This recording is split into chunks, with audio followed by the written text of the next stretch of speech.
Welcome to Photoactive, a podcast about photography and technology. I'm Kirk McElhearn. And I'm Jeff Carlson.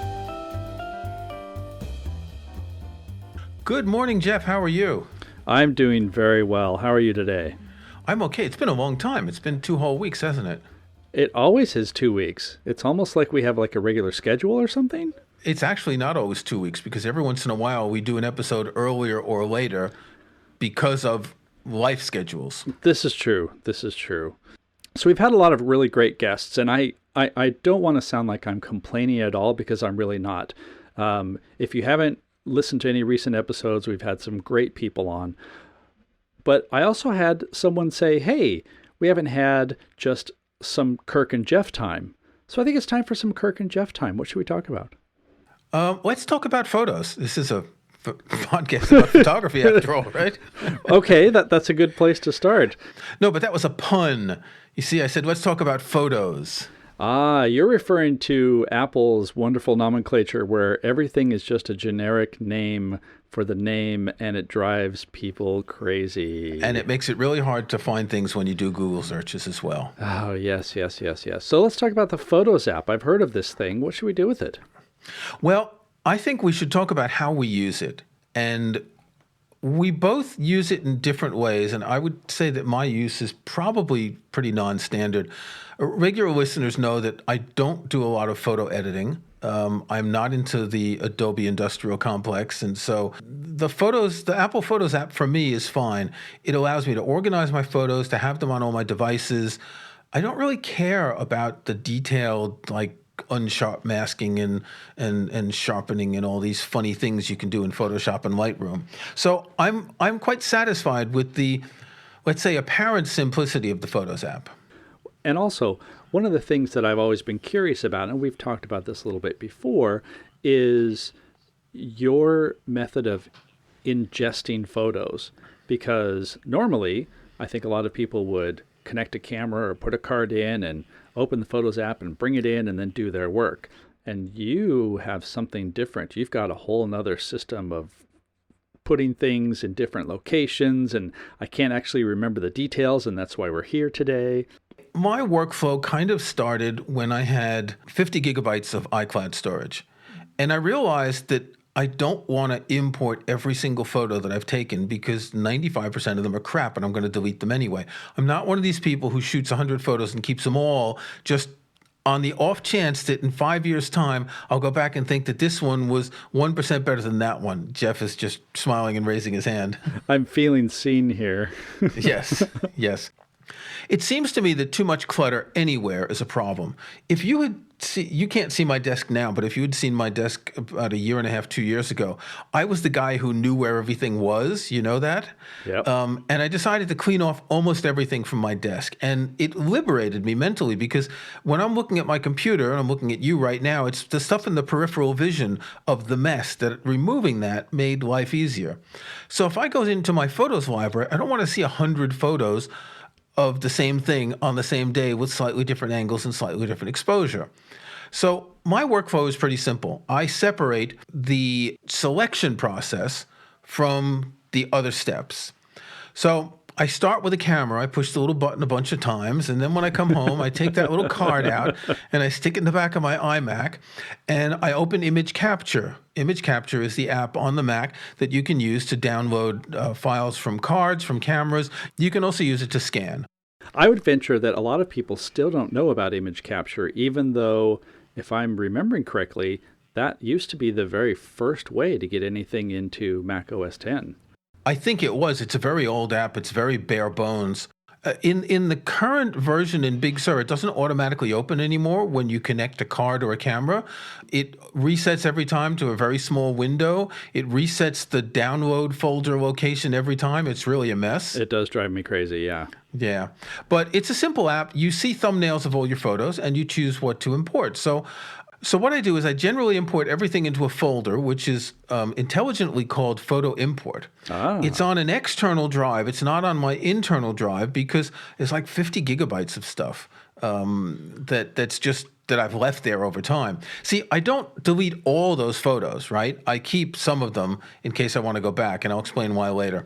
So then I look at the photos that I've imported today, And I generally look at the JPEGs, and I use Quick Look. So on the Mac, you select a file and you press the space bar, and it gets bigger, and you can look at it. And I can pretty quickly say, well, this photo's good, this one's terrible.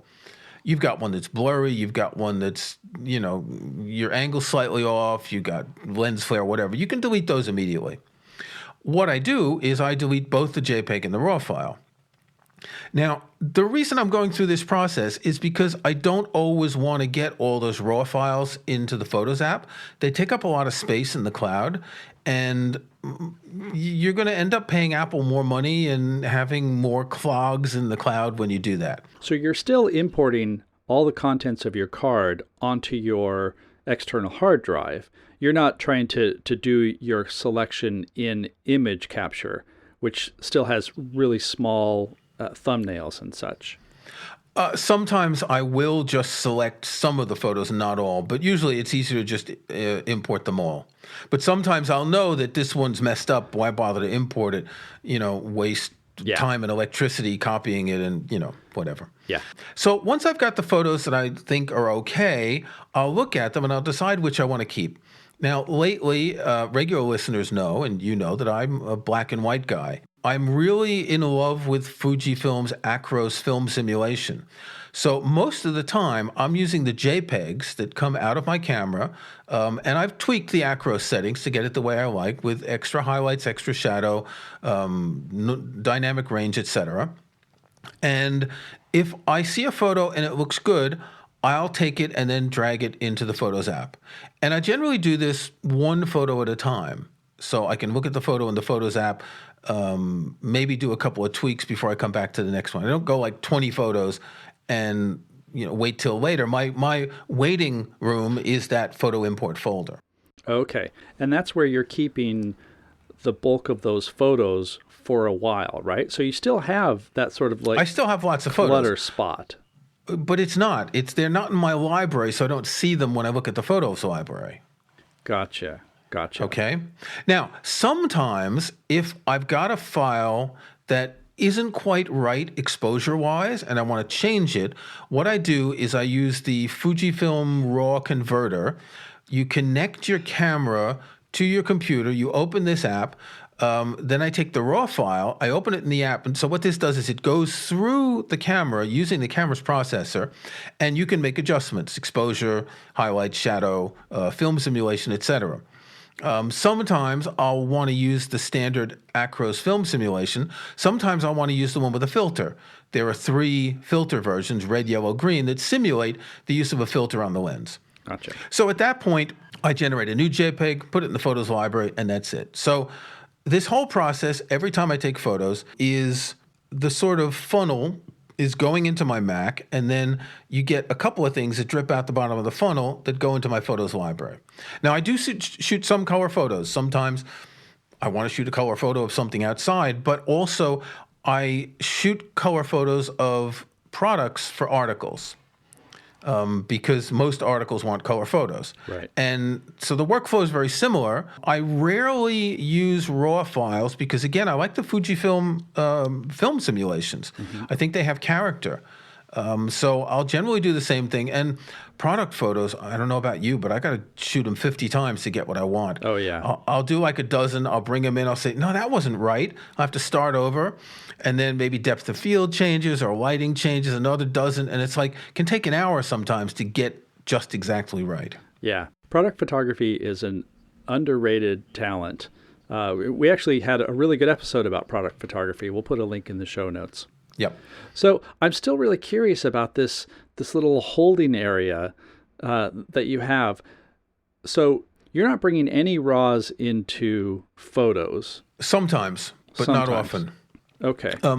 Sometimes, depending on what I'm doing, but it's not my normal. It's not the normal way I work. So I'm just looking now. That folder is about 93 gigabytes, and it has about 2,200 files going back to 2018. Every once in a while, I go back and I look through it and says, is there anything worth keeping? But they don't get in my way. Again, they're not in my Photos library to get in my way. I'll generally keep at least the RAW file of every photo that I brought into the Photos library. in case for some reason I do want to go back, regenerate a new Acros with the camera. Important thing to know with Fujifilm cameras, you can only do this with the exact same camera that took the photo. Even if the same sensor and processor are on a different camera model, you can't. So once you get rid of a Fujifilm camera, you can't reprocess those raw files with the app since it has to go through the original camera. I did not know that, and that's insane. It is. It is. Now, you can understand that the processor is going to be different on different models. Yeah, sure, but come on. Well, if they're a few years different, like when you went from the XT2 with an 18 XT1 to an XT3, XT1 with an 18 megapixel to the XT3 with a 24 megapixel, that made a difference. But yeah, I find that really annoying. So I could always process those raw files anywhere. That's not a problem. Okay. So what I'm hearing is, and actually you answered a question that I had, which was, do you ever want to go back and reprocess a certain image? In which case you would go, like, let's say you have a nice black and white from outside in the garden, and you say, you know what? I woke up this morning and that could be much better if it had more contrast and more whatever. Then you know that raw file is in your little holding area, and you could go back to it there. Right, but I rarely do that. Okay. It just seems a little bit crazy to me, because now you have to have these two different areas in your head. You've got your Photos app, and those are the things that you're working on. But then you also have this side storage area, and you have to remember where things are. Whereas for me, I would rather just have everything in front of me so that I can see it. Yeah, it's the mess that I don't want. And remember, out of sight, out of mind. Yeah. I know they're there if I ever want to go back, but they don't get in the way as I go through my library. Gotcha. Okay. Do you ever rename the files or anything like that, or you just stick with? Okay. Yeah, never. So I can always find the original of a file in my library, looking for the same number with RAF instead of JPEG as the file extension. Gotcha. And then last question on organization: do you do any folders that break it down into, like, say, date or anything, or it's just one big bucket? It's just one big bucket sorted by date. So the most recent ones are, at the bottom of the list, and that's what I look at. Gotcha. Okay. Okay, so I've just shared my screen with Jeff because I want to show him a little bit what I do in the Photos app with a photo. Okay, I'm going to take some screenshots that we'll put in the show notes. Jeff, you're going to embed some in the files, and some podcast players can display the photos. Yeah. So here we have a photo that I took, I don't know, let's see, November 1st, 2020, it says at the top of the window. It's a photo of a flower in a Wedgwood vase. I shot it on my desk because it was I think it was a Sunday morning, and I looked in, and the light coming in from the window in my office faces east, and the light was really interesting. And I had this flower on a different place in my office, and I thought, ooh, light, flower, camera, photo. Perfect. And I set it up, took a few shots, and this is the one that I kept. So I imported this from my photo import library, and when I go into Photos, the first thing I do is I go to crop. Now, I've mentioned several times I'm pretty much an aspect ratio fundamentalist, so I almost always use 3:2 aspect ratios. Sometimes, however, and not in this case, sometimes I need to crop because there's something outside, or crop because the angle's not quite right. When I shoot, most of the time, I have the little thing, what would you call it, the little level in the viewfinder on my camera. Yeah, so there's a little line, and it's green when you're level. So when I'm outdoors, things are okay. When I'm indoors and shooting something like this, where I'm probably not shooting totally straight, I use the camera to frame it. And when I brought this photo in, I didn't need to crop anything more. Sometimes I will crop because there's extraneous things or whatever. Usually what I do, though, is I start by going into the adjustment section of Photos. And since an episode last year where Nick Bott, the developer of Raw Power, was on, and he was talking about the auto curves adjustment in Photos and how it's really practical, that's one of the first things I do. I'll just click the auto curves because what it does is it increases the dynamic range. Lights are lighter and darks are darker. And I find in most cases it's really positive for photos. I never mess around with these curve lines and drag them myself because I really wouldn't know what to do. It would be a mess. That's the best kind of Really. experimentation. Well, I have at times and it's never worked. Yeah, I totally get that. So after I've done the auto curves, I look at the photo, and in this case, I wanted to get the background a bit darker. There's two ways to do this. One is to just drag the little slider in the light section that has the mini thumbnails and see what happens. And generally, that's the first thing that I'll do. In this case, I don't remember exactly, but I probably dragged it a little bit and then tweaked it. I noticed the brightness is a lot lower. The black point is a little bit higher than it might be automatically. I don't want to make adjustments now while we're talking because I'll lose my adjustments that I've made originally to the photo, and that would be terrible. But you can see in the before and after that the photo itself was a lot lighter, and I wanted to get the background darker to make the flower in the vase stand out better. So I tweaked the light. I then went down and I put a small vignetting on it just to darken the bottom left corner. The vignetting was enough to darken the corner, which was the lightest part of the photo other than the flower. You don't notice it on the other three corners because this is quite a dark photo. I often use vignetting with black and white photos. I try not to overdo it, but I think it's a useful effect. Since it's not a color photo, I didn't do anything with the color section, the saturation, vibrance, etc. I didn't do any retouching. Now, sometimes when I do flower photos, I do retouching. The little spots of dust or little bugs on flower petals, I'll go in quite heavily with retouching sometimes to get rid of them. Because for me, those mar photos.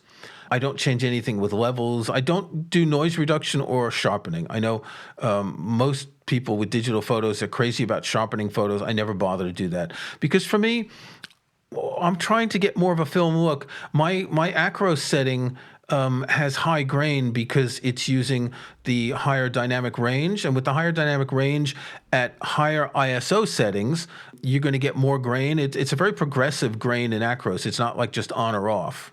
So what I'm not seeing you do is any specific black and white adjustments. Now, because this is a black and white JPEG that came in, obviously there's no color information that you would use in order to adjust different color channels. But there's still that black and white set of controls that you can do a few things with. Right. So unlike Lightroom or other apps, you don't have the different color channel controls when you're converting from color to black and white.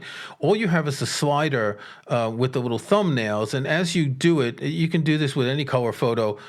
I was going to say on your Mac or on your iOS device, but it's no longer available on iOS. As you move the slider, you'll see that the different colors, the contrast and the darkness of different colors changes according to red, green, blue, etc. What you can change are the neutrals and the tone. The tone slider is, well, let's make it lighter, let's make it darker.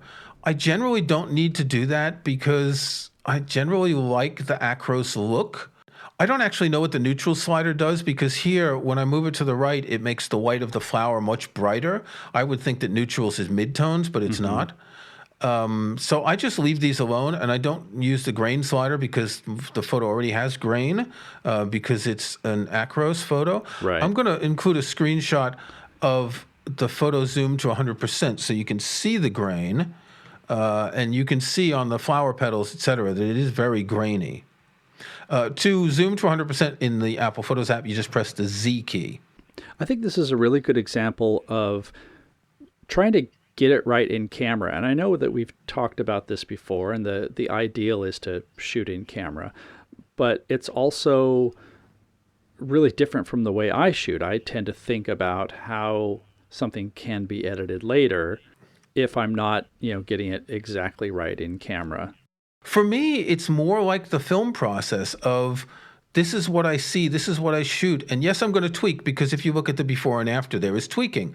But I don't want to go in with all these complicated editing things. It's not that it's wrong. It's not that I don't want to know how to do it. I don't want to learn how to do it. It's just that the process to me doesn't seem something like what I want to do, right? That's actually, no, that is a great point. Because I think a lot of people think that the process now is you're going to go shoot and then you're going to spend 3 times as much time working on your image. And in some cases, I mean, for me, I think that's kind of baked in because I like getting into Lightroom. I like sort of messing about and seeing what can be made of a photo, even if it's a photo that I like originally. Whereas I know a lot of people who are like, I don't want to spend a whole bunch of time in front of my computer or my iPad. I want to go take pictures. The whole point I'm doing this is so that I can go take pictures. Exactly. Yeah. And for me, the process, this is just like the tail end of the process for me. Yes, it's got to be done. There are things that have to be done. There's cropping and tweaking, and there's optimizing, but it's not the goal to spend time in front of the computer. Yeah. Yeah. Okay, I think that's enough. Now, originally, we were going to do a two-part episode where I would talk about my workflow and you would talk about yours, but I talked about mine so long that we decided we're going to call this an episode at this point. And for the next episode, Jeff is going to talk about his photos workflow on iOS. So, Jeff, have you got a snapshot? I sort of have a snapshot. My snapshot is more general, and my snapshot is clean your tripod. So I say this only because I pulled an old tripod of mine. I have this like giant Manfrotto. I don't even know what model it is, but it was basically the first tripod I had. It's really good. It's sturdy. And so I mostly use it if I'm shooting, like we were talking about earlier, product photos and things like that. Well, at some point, the pan head, so it has a ball head on top and it's got a pan mechanism. At some point, it got stuck. I don't know if maybe there's some grit in there, or my office tends to get really hot, and so maybe because I didn't use it, something swelled. And basically, I just couldn't turn it.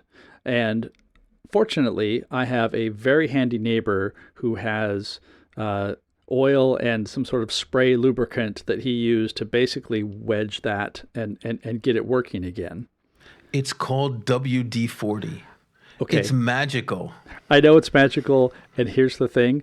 I know somewhere in my house there's some WD-40, and I could not find it.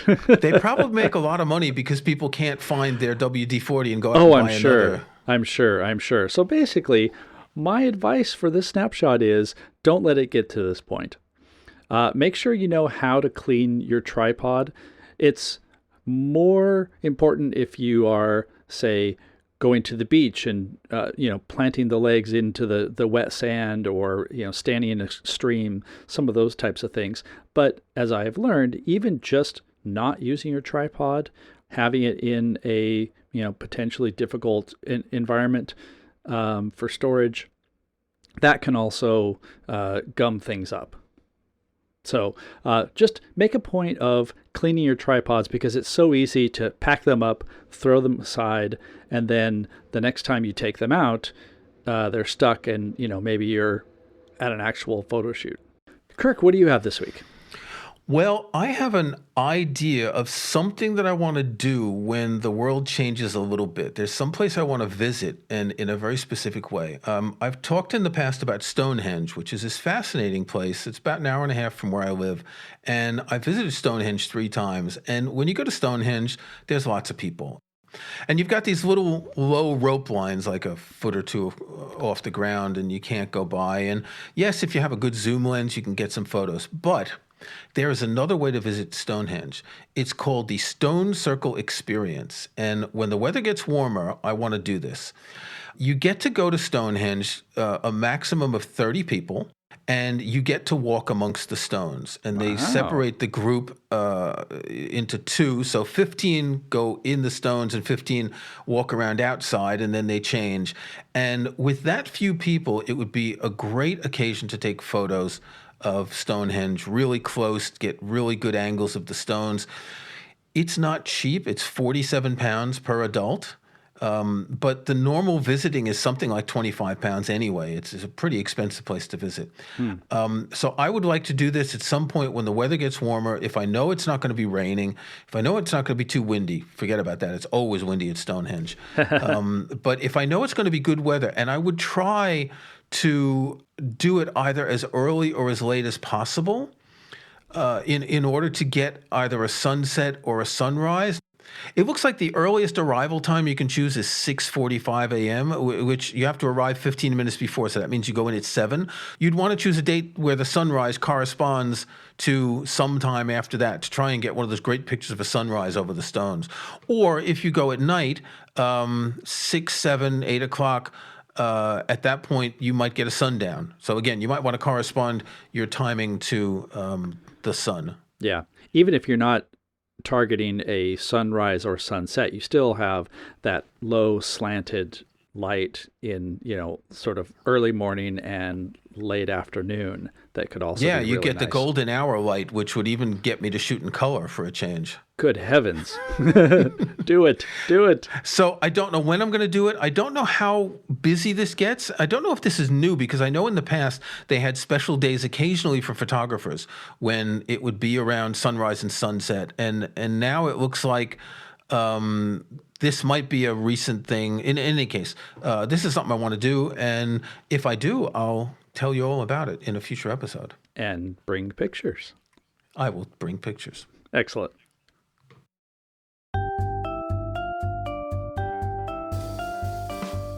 Thanks for listening to Photoactive. You can find show notes, including any photos we discuss in this episode, at photoactive.co. That's photoactive.co. We couldn't afford the M. You can join our Facebook group at facebook.com/groups/photoactivecast. That's photoactivecast in one word. You can subscribe to Photoactive in your favorite podcast app or on Apple Podcasts. See the links on our website. And think about leaving us a rating or review in iTunes or in your podcast app.